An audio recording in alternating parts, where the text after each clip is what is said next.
جسم کے یا کپڑے کے چوتھائی حصے سے کم پر لگی ہو تو وہ معاف ہے، اس سے نماز ہو جائے گی۔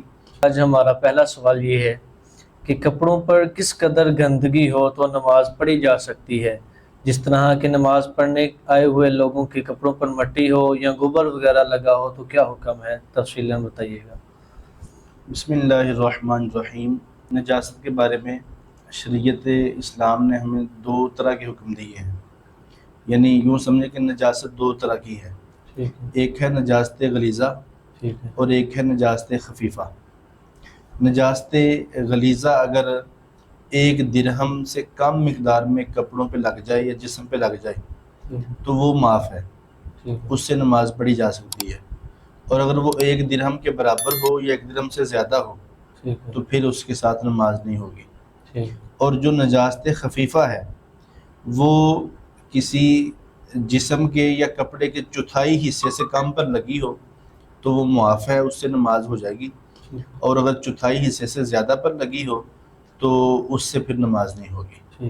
اب اگلی بات یہ ہے کہ نجاست غلیظہ میں کیا کیا نجاستیں شامل ہیں اور نجاست خفیفہ میں کیا کیا نجاستیں شامل ہیں۔ جی بالکل۔ نجاست غلیظہ کی پہلی بات کرتے ہیں، جیسے شراب ہے، بہتا ہوا خون ہے، مردار جسم کا گوشت ہے یا مردار کی کھال چمڑا ہے، انسان کا پیشاب ہے یا ان جانوروں کا پیشاب ہے جن کا گوشت نہیں کھایا جاتا، یہ ساری چیزیں نجاست غلیظہ میں شامل ہیں۔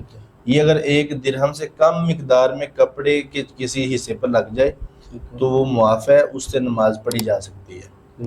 اور نجاست خفیفہ میں کیا کیا شامل ہے؟ اس میں گھوڑے کا پیشاب ہے اور ان چیزوں کا پیشاب ہے جن کا گوشت کھایا جاتا ہے، جن جانوروں کا گوشت کھایا جاتا ہے، تو ان چیزوں میں سے کسی چیز کا گندگی پخانا یا نجاست کوئی کپڑے میں یا کسی عضو کے چوتھائی حصے سے کم پر لگ جائے تو اس سے نماز جائز ہے، وہ پڑھی جا سکتی ہے۔ اور مٹی اگر لگی ہو تو اس بارے میں؟ مٹی اگر عام مترکن مٹی ہو جیسے کھیتوں کی ہے، کھالوں کی ہے، تو وہ تو پاک ہے، اس کو بھی دھو لینا زیادہ بہتر ہے۔ اگر کیا کہتے ہیں کم علمی کی بنا پر، یعنی اسے پتہ نہیں چلا اور وہ دھو نہیں سکا تو وہ مٹی پاک ہے، کھیتوں والی جو عام مطلق مٹی ہے، وہ جتنی بھی لگی ہو۔